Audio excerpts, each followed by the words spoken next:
ኢየሱስ ክርስቶስ ጽኦመ ስም ለዘይጼውኦ ኢየሱስ ክርስቶስ ብስተ ሕይወት ለዘይበልኦ ኢየሱስ ክርስቶስ ጽዋ መድኃኒት ለዘይሰትዮ ከመ ይባርኩነ ይፈኖ አዳኦ ለጸባኢነ ይጽብኦ ወልተሁ ነሲኦ። ስብሐት ለእግዚአብሔር ዘአውረሰነ መንግሥቶ ሰማያዊተ። ሰማያዊ መንግሥቱን ዘላለማዊ ርስቱን ያወረሰን አባታችን አምላካችን ፈጣሪያችን በአባትነቱ በቸርነቱ በረድኤቱና በበረከቱ ሁላችንንም ጠብቆ አብይ ጾም 40ውን ቀን ጨርሰን ለሰሙነ ሕማማት ያደረሰን የአባቶቻችን አምላክ የሁላችን ፈጣሪ ስሙ ይክበር ይመስገን። ስሙ ይክበር ይመስገን። ወበሳኒታ ሶበ ወፃ እምቢታንያ ርህበ። በማግስቱም ከቢታንያ ሲወጡ ተራበ። በቅዱስ ማርቆስ ወንጌል ምዕራፍ 11 ከቁጥር 12 ላይ በደመ ክርስቶስ የተቀደሳችሁ ከአብራ ከመንፈስ ቅዱስ ከማኅፀነ ዮርዳኖስ በጥምቀት የተወለዳችሁ የእግዚአብሔር ልጆች እግዚአብሔርን ብላችሁ በጾም በጸሎት በስግደት በምጽዋት በቅዳሴ የከረማችሁ እግዚአብሔርን አባታችን ድንግል ማርያምን እናታችን ቤተ ክርስቲያናችንን መማፀኛችን መንግሥተ ሰማያት የዘላለም ረፍተ ቦታችን ብላችሁ በማመን ስትጾሙ ስትጸልዩ የከረማችሁ የእግዚአብሔር ልጆች ሰላምታዬ በያላችሁበት ይድረሳችሁ። እንደምን ከረማችሁ? እንደምን ዋላችሁ? እንደምን አደራችሁ? አባታችን አምላካችን ፈጣሪያችን ወድቆ ያነሳን፣ ተርቦ የመገበን፣ ታርዞ ያለበሰን፣ ተዋርዶ ያከበረን፣ ቆስሎ የፈወሰን፣ አዝኖ ደስ ያሰኘን የዓለም ሕይወት የዓለም ድህነት መድኃኒታችን ኢየሱስ ክርስቶስ ለስም አጠራሩ ክብርና ምስጋና ይድረሰው። ወበሳኒታ ሶበ ወፃ እምቢታንያ ርህበ። በማግስቱም ከቢታንያ ሲወጡ ተራበ። የእግዚአብሔር ልጆች ምእመናንና ምእመናት እንግዲህ 40ውን ቀን አብይ ጾምን ዘወረደ ብለን ሳምንታቱን እየቆጠርን ጨርሰን በእግዚአብሔር ቸርነት በድንግል ማርያም አማላጅነት 40ውን ቀን የጾሙን የጸሎቱን የስግደቱን የቅዳሴውን ጊዜ ጨርሰን አሁን ደግሞ ልዩ ሳምንት የሆነችው የ33 ዓመት ከ3 ወር በዚህ ምድር ላይ ሲኖር መድኃኔ ዓለም ለኛ ያደረገውን ሁሉ እያሰብን እንባችንን ለምናፈስበት ደረታችንን ለምንደቁስበት ኪርያላይሶን ብለን ስሙን ለምንጠራበት ለአምላካችን መከራውን መታሰቢያ ጊዜ ያደረሰን ስሙ ይክበር ይመስገን። በማግስቱም ከቢታንያ ሲወጡ ተራበ። ማርቆስ ወንጌል ምዕራፍ 11 ከቁጥር 12 ላይ ከቁጥር 12 ጀምረን እስከ 19 ድረስ እንዲህ የሚል ቃል እናገኛለን። በማግስቱ ከቢታንያ ሲወጡ ተራበ። ቅጠልም ያላት በለስ ከሩቅ አይቶ ምናልባት አንዳች ይገኝባት እንደሆነ ብሎ ወደ እርሷ መጣ። ነገር ግን የበለስ ወራት አልነበረምና መጥቶ ከቅጠል በቀር ምንም አላገኘባትም። መልሶም ከአሁን ጀምሮ ለዘላለም ባንቺ ፍሬ አይገኝብሽ ብሎ ረገማት። ደቀ መዛሙርቱም ሰሙ። ወደ ኢየሩሳሌምም ወጡ። ወደ መቅደሱም ገብቶ በመቅደስ የሚሸጡትንና የሚገዙትን ያወጣ ጀመር። የገንዘብ ለዋጮችንም ገበታዎችን፣ የርግብ ሻጮችንም ወንበሮችን ገለበጠ። ዕቃም ተሸክሞ ማንም በመቅደሱ ሊያልፍ አልፈቀደም። አስተማራቸው። ቤቴ ለአሕዛብ ሁሉ የጸሎት ቤት ትባላለች ተብሎ የተጻፈ አይደለምን? እናንተ ግን የወንበዴዎች ዋሻ አደረጋችኋት አላቸው። የካህናት አለቆችም ጻፎችም ሰምተው ሕዝቡ ሁሉ በትምህርቱ ይገረሙ ነበረ፣ ይፈሩትም ነበር። እንዴት አድርጎ እንደሚያጠፉትም ይማከሩ ነበረ። ማርቆስ ወንጌል ምዕራፍ 11 ከቁጥር 12 እስከ 19 የሚገኝ ሕያውና ዘላለማዊ ቃል ነው። ስለ ቃሉ የአምላካችን የመድኃኔ ዓለም ስሙ የተመሰገነ ይሁን። ሁለት ነገሮችን እናያለን። የእግዚአብሔር ልጆች የበለሲቱን መረገም፣ የቤተ መቅደሱን ማጽዳት እናያለን። ሁለት ነገር የተደረገ የተደረገባት ቀን ናት። የዛሬቱ ቀን ዕለተ ሰኑይ ሁለት ነገር ተደርጎባታል። አምላካችን ለስም አጠራሩ ክብር ይግባውና በማግስቱ ተነስቶ ከቢታንያ ሲወጣ ተራበ፣ የበለስ ቅጠልንም አገኘ፣ በሩቁ ቅጠሊቱንም አያት ነው የሚለው። እንግዲህ ባጭሩ ስትሰሙት በማግስቱ ከቢታንያ ሲወጣ ተራበ። ቅጠልም ያላት በለስ ከሩቅ አይቶ ምናልባት አንዳች ይገኝባት እንደሆነ ብሎ ወደ እርሷ መጣ። ነገር ግን የበለስ ወራት አልነበረምና መጥቶ ከቅጠል በቀር ፍሬ አላገኘባትም። መልሶም ከአሁን ጀምሮ ለዘላለም ፍሬ አይገኝብሽ ብሎ ረገማት።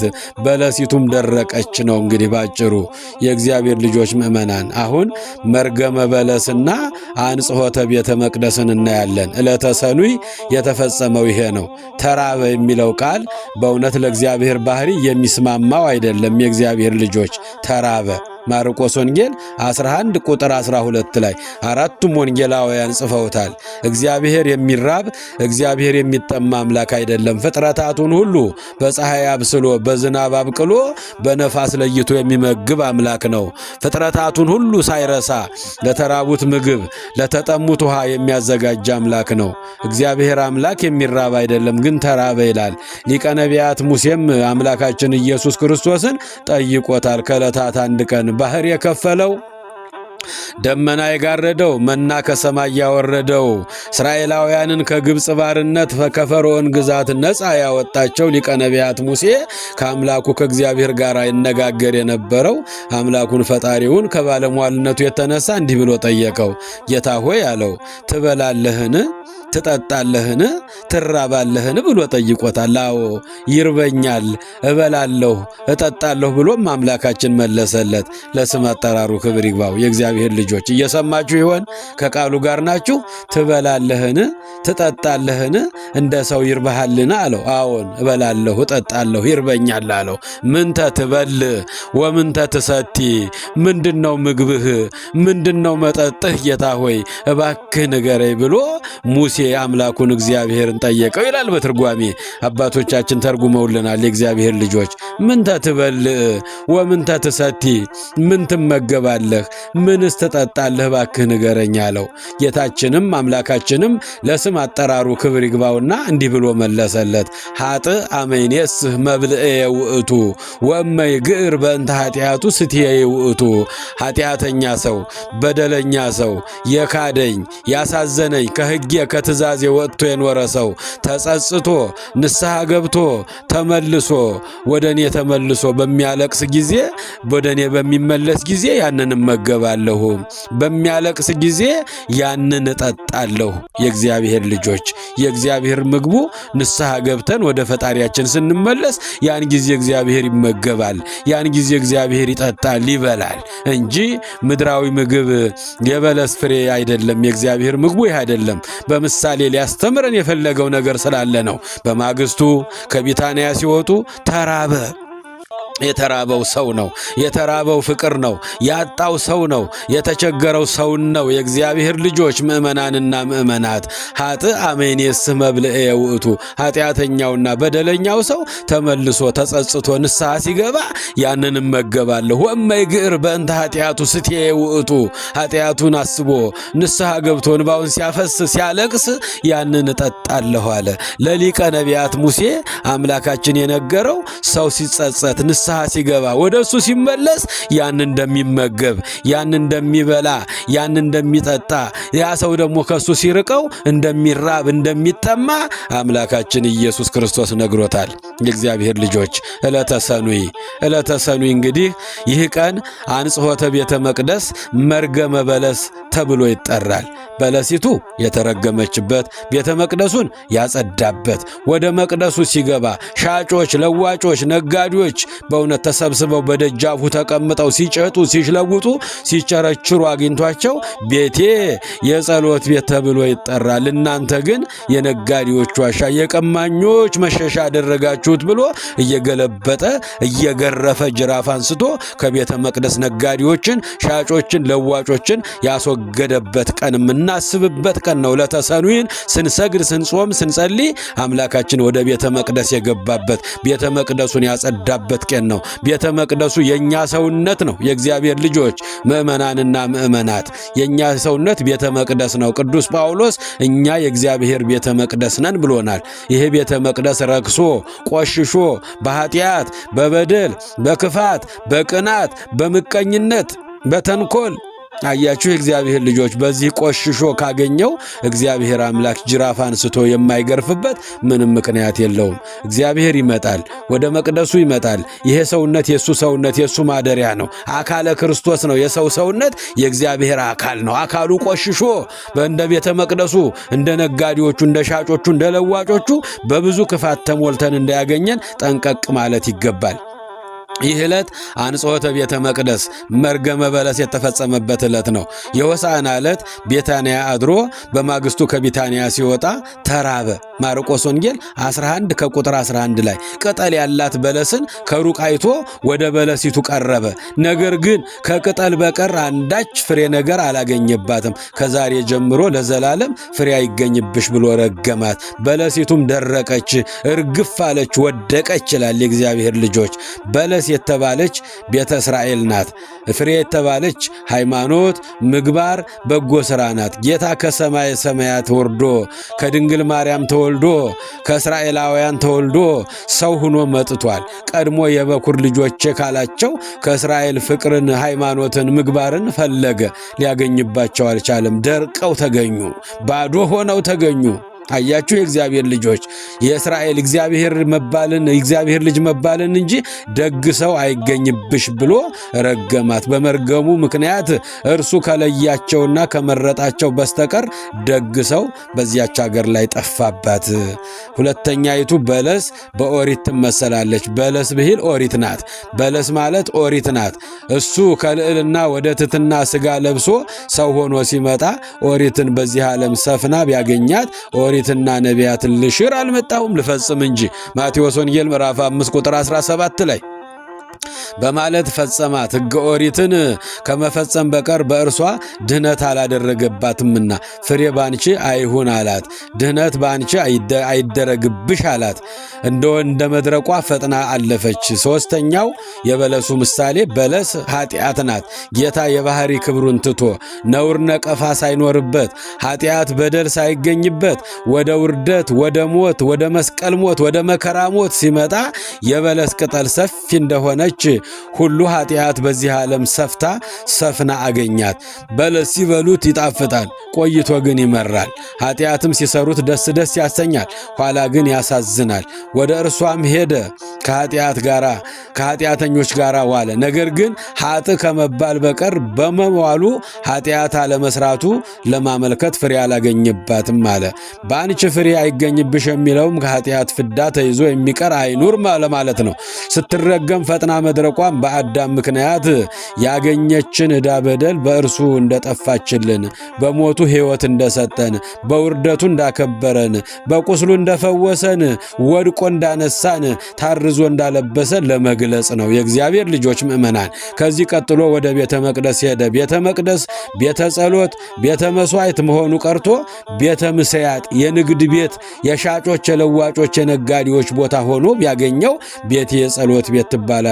እናንተ ግን የወንበዴዎች ዋሻ፣ የቀማኞች መሸሻ አደረጋችኋት ብሎ የሚሸጡበትን ሁሉ ገለበጠባቸው፣ ገርፎም አስወጣቸው። ይህም የሚያሳየው ማደሪያው ቤቱ የነበርነው የአዳም ልጆች ኃጢአት ሰፍኖብን ስንኖር ቢያገኘን ኃጢአታችንን ሁሉ እንዳራቀልን የሚገልጽ ነው። በዚህ በሰሙነ ሕማማት ካህናትና ምእመናን በቤተ ክርስቲያን ተገኝተው ወዛቸው ጠብ እስከሚል ድረስ በነግ በሰልስት በስድስቱ ሰዓትና በተሰዓቱ ሰዓት መላልሰው ሲሰግዱና ሲጸልዩ ይሰነብታሉ። በተለይም ካህናት በማንኛውም አገልግሎት ጥቁር ልብስ ይለብሳሉ። ምክንያቱም የደረሰበትን መከራ ሐዘኑን የ5500 ዘመን የሰው ልጅ በጨለማ ሕይወት ውስጥ ይኖር እንደነበረ ያንን ለማዘከር አባቶቻችን ጥቁር በመልበስ ሳምንቱን በሙሉ በሐዘን ያሳልፋሉ። እግዚአብሔር የፈቀደ የታወጀላቸው ምእመናንም ከአባቶቻቸው ጋር ጥቁር ለብሰው እንባቸውን እያፈሰሱ ይሰነብታሉ።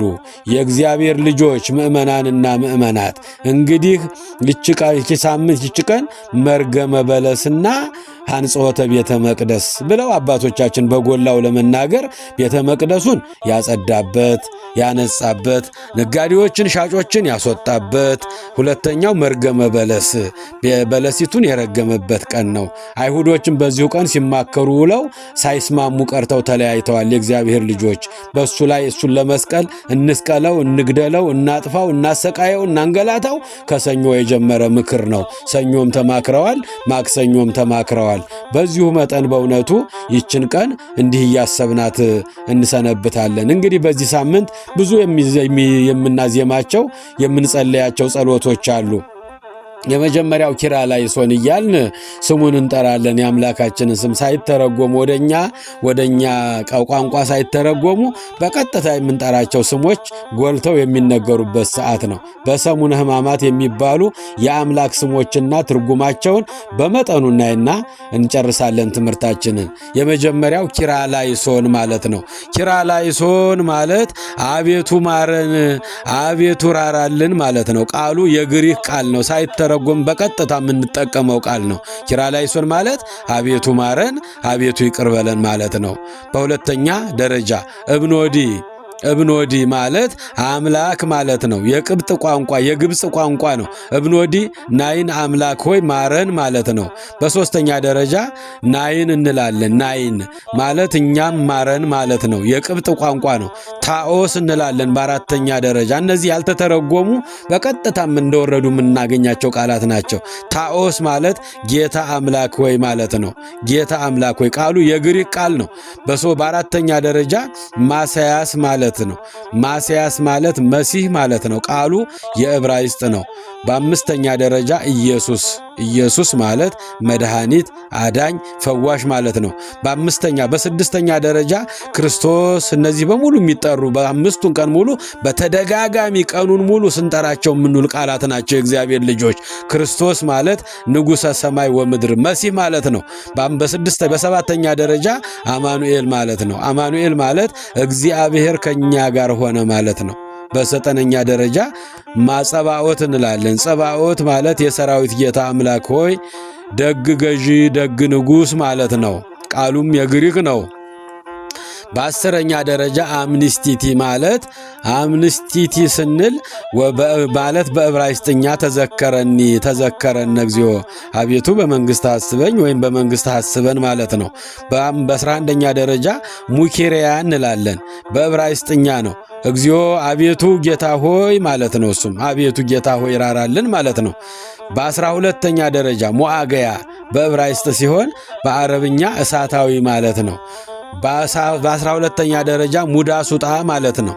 ሙዳ ስጣ ማለት በአረብኛ ቋንቋ ነው። ወዮ ጌታ ሆይ እንግዲህ ዕብራይስጥ አለ፣ ግሪክ አለ፣ የቅብጥ አለ፣ የአረብኛ ቋንቋዎች ናቸው። እነዚህ ከዛ ውስጥ ወጥተው በቀጥታ የምንጠቀማቸው ቃላቶች ናቸው። ሙዳ ሱጣ ማለት በአረብኛ ወዮ ጌታ ሆይ እኔ ልሙትልህ፣ እኔ ልንገላታልህ፣ እኔ ልሰቃይልህ ማለት ነው። ካህናት የሚሏቸው ቃላቶች ናቸው። በመቅደሱ ሆነው በማጋረጃ ፊታቸውን ሸፍነው የሚጸልዩት ጸሎት ነው። አንቲፋሲሊያሱ ማለት ተዘከረኒ በመንግሥትከ አቤቱ በመንግሥት አስበኝ በሉቃስ ወንጌል ምዕራፍ 23 ላይ ያለው ፈያታዊ ዘየማን 38 ዓመት ዕድሜውን በኃጢአት በበደል የጨረሰው ደም በማፍሰስ ሰው በማሳዘን ኃጢአትና በደልን በመስራት የጨረሰው ፈያታዊ ዘየማን ያለቀሰው የለቅሶ ውጤት ነው። ተዘከረኒ እግዚኦ በውስተ መንግሥትከ ሙዳ ሱጣ አንቲፋሲሊያሱ ማለት ተዘከረኒ እግዚኦ በውስተ መንግሥትከ ማለት ነው። አምኒስቲቲ ሙኬሪያ አንቲፋሲሊያሱ ትርጉሙ ተዘከረነ እግዚኦ በውስተ መንግሥትከ አቤቱ ጌታ ሆይ በመንግሥት አስበን፣ በመንግሥቱ ያስበን መድኃኔ ዓለም በመንግሥቱ ያስበን። ሁላችንም ኃጢአተኞች ነን፣ ሁላችንም በደለኞች ነን። አምኒስቲቲ ሙአገያ አንቲፋሲሊያሱ የአባቶቻችን የሚሉት ተሸፍነው በመጋረጃ ተሸፍነው አንገታቸውን ወደ መሬት ደፍተው የሚሉት ቃል ነው። ተዘከረነ ኦ ቅዱስ በውስተ መንግሥትከ ቅዱስ ሆይ በመንግሥት አስበን፣ ቅዱስ ሆይ ራራልን ማለት ነው። አምንስቲቲ ሙዳሱጣ አንቲፋሲልያሱ ማለት ትርጉሙ ተዘከረነ እግዚኦ ኩሉ በውስተ መንግሥትከ የሁሉ የበላይ የሆንክ የሁሉ ፈጣሪ የሆንክ በመንግሥትህ አስበን ማለት ነው። ኤሎሄ ማለት ደግሞ አምላኬ አምላኬ ማለት ነው። በማቴዎስ ወንጌል ምዕራፍ 27ኛው ላይ ላማ ሰበቅታኒ ማለት ላማ ማለት ደግሞ ለምን ተውከኝ ማለት ነው። ሰበቅታኒ ማለት ለምን ተውከኝ ማለት ነው። ቀራኒዮ ማለት የራስ ቅል ማለት ነው። ጎልጎታ ማለት የራስ ቅል ማለት ነው። እግዚአብሔር ልጆች ምእመናን፣ ምክንያቱ የአዳም ራስ እዚያ ላይ ስለነበረ ነው። እንፎራ ደመ መለኮት ጵርስፎራ ስጋ መለኮት እያለ ይቀጥላል። እንግዲህ እነዚህ በሙሉ ከዚህ ከዕብራይስጥ ከግሪክ ከቅብጥ ከአረብኛ ሳይተረጎሙ በቀጥታ ወደኛ ገብተው እኛ የምንጠቀማቸው ቃላቶች ናቸው።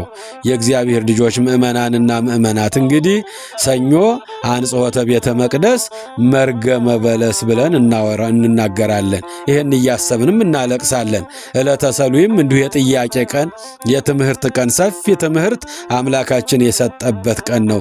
እነሱም በማን ስልጣን ነው ይህን የምታደርገው እያሉ አምላካችንን የጠየቁበት ቀን ነው። ዕለተ ሰሉስ የጥያቄ ቀን በመባል ይታወቃል። ምክንያቱም ሹመት ወይም ስልጣን ለሰው ልጅ የሰጠ ጌታችን መድኃኒታችን ኢየሱስ ክርስቶስ ሰኞ ዕለት ባደረገው አንጽሖተ ቤተ መቅደስ ሻጮችን ለዋጮችን የገለበጠ ባስወጣ ጊዜ በዚህ ዕለት ስለ ስልጣኑ በጸሐፍት ፈሪሳውያን ተጠይቋል። ጸሐፍት ፈሪሳውያን ያቀረቡለት ጥያቄም ከምድራውያን ነገሥታት ከሌዋውያን ካህናት ያይደለህ ትምህርት በማስተማር ተአምራት ማድረግ ገበያ ማስፈታት በማን ስልጣን ነው ይህን የምታደርገው? ይህንን ስልጣን ማን ሰጠህ? የሚል ነበረ። እርሱም መልሶ እኔም አንድ ጥያቄ ልጠይቃችሁ ብሎ የዮሐንስን ጥምቀት እንደጠየቃቸው በዚህ ቀን የምንማርበት ቀን ነው። ዕለተ ረቡዕ ምክረ አይሁድ የተፈጸመበት ቀን ነው። የእግዚአብሔር ልጆች ሰኞ ተማከሩ፣ ስብሰባ ዋሉ፣ ሊስማሙ አልቻሉም። በአንዳንድ ነገር ሳይወሰን ቀረ። ዕለተ ሰሉስንም ሲማከሩ ሲመክሩ ለመግደል ለመስቀል ለማሰቃየት መድኃኔ ዓለምን ሲማከሩ የዋሉበት ቀን ነው። ሰኞ መከሩ፣ ማክሰኞ መከሩ፣ አልሳካላቸው። በዕለተ ረቡዕ ግን ምክረ አይሁድ የተስማሙበት ቀን ነው።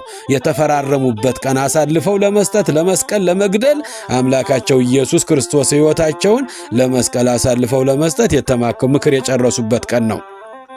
ዕለተ ረቡዕ ይህች ዕለት የአይሁድ ሊቃነ ካህናት ጸሐፍት ፈሪሳውያን ጌታ ኢየሱስን እንዴት መያዝ እንዳለባቸው ምክር የመከሩበት ምክራቸውም ያጸኑበትና ሰቅለው ይገድሉት ዘንድ የወሰኑበት ቀን በመሆኗ የአይሁድ ምክር ቀን ተብላ ትጠራለች። ይሁን እንጂ በዚህ ምክራቸው ወቅት ጌታችን ኢየሱስን እንዴት አድርገው እንደሚይዙት በጣም ይጨነቁ ነበር። ምክንያቱ ደግሞ ወቅቱ የፋሲካ በዓላቸው የሚያከብሩበት ወቅት በመሆኑ በጌታችን ትምህርት የተማረኩ ብዙ ሕዝብ ትምህርት ይዳያደንቁ ስለነበር ሁከት እንዳይፈጠር ከመፍራታቸው የተነሳ በዚህ ጭንቀታቸው ሳሉ ከደቀ መዛሙርቱ መካከል አንዱ የሆነው አስቆሮቱ ይሁዳ በመካከላቸው ተገኝቶላቸው ነበር።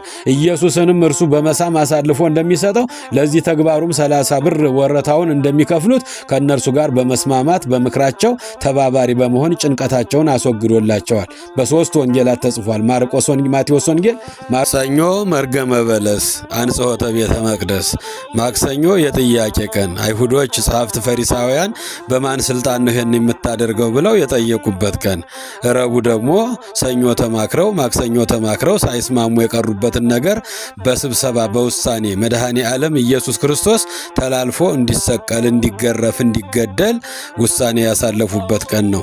የእግዚአብሔር ልጆች እነዚህ ሶስት ቀናቶች ይህንን ይመስላሉ።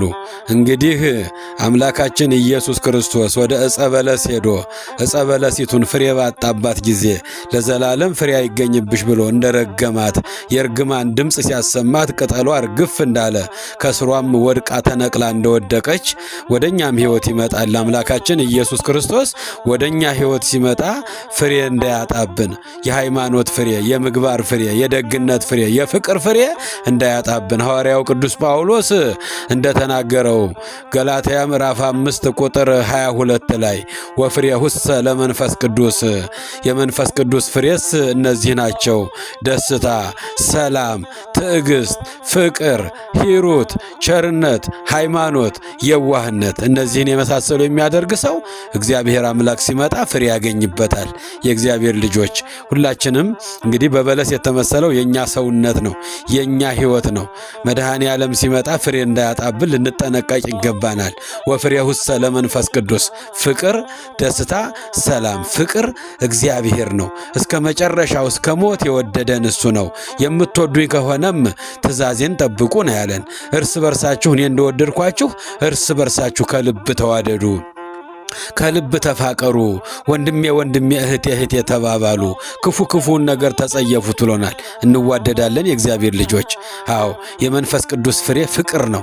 በለሲቱ እንደተረገመች እኛም እንዳንረገም ከወንድሞቻችን ከእህቶቻችን ከጎረቤቶቻችን በፍቅር ሆነን ልንጠብቀው ይገባል። ይመጣል። ወደ በለሲቱ የመጣ ጌታ ወደ እኛ ሕይወት አንድ ቀን ይመጣል። በሁለተኛ ደረጃ ደስታ ነው፣ ሰላም ነው፣ ትዕግስት ነው፣ ምጽዋት ነው፣ ሂሩት ነው፣ ሃይማኖት፣ የዋህነት፣ ደግነት እነዚህን ይዘን እነዚህን የእምነት ፍሬዎች የመንፈስ ቅዱስ ፍሬዎች ይዘን ከጠበቅነው አምላካችን ይሸልመናል፣ ዋጋችንንም ይከፍለናል። እነዚህን ሁሉ ካጣብን ደግሞ እንደ በለሲቱ እርግማን ያሳርፍብናል። ደርቀን ወድቀን እርግፍ ብለን እናድራለን። ሰኞ፣ ማክሰኞ፣ ረቡዕ እነዚህ የተፈጸሙበት ቀን ናቸው። ዕለተ ሐሙስ ደግሞ ጸሎተ ሐሙስ ነው። ወዲያውም ደግሞ ቀጥሎ ደግሞ ዕለተ ዓርብ ነው። አምላካችን መድኃኔ ዓለም ተላልፎ የተሰጠበት ያን ሁሉ መከራ የተቀበለበት እግዚአብሔር ፈቅዶ ቢያደርሰን በዚያው ቀን እንማራለን። ያስተማረን የመከረን የገሰጸን የአባቶቻችን አምላክ የሁላችን ፈጣሪ ስሙ በሰማይ በምድር የተመሰገነ ይሁን። እንበለ ደዌ ወሕማም እንበለ ጻማ ወድካም አመ ከመዮም ያብጽሐነ ያብጽሕክሙ እግዚአብሔር በፍስሐ ወበሰላም። በሰላም ለትንሣኤው ያድርሰን። ይቆየን። ኢየሱስ ክርስቶስ ጽኦመ ስም ለዘይጼውኦ ኢየሱስ ክርስቶስ ህብስተ ሕይወት ለዘይበልኦ ኢየሱስ ክርስቶስ ጽዋ መድኃኒት ለዘይሰትዮ ከመ ይባርኩነ ይፈኖ አዳኦ ለጸባኢነ ይጽብኦ ወልታሁ ነሲኦ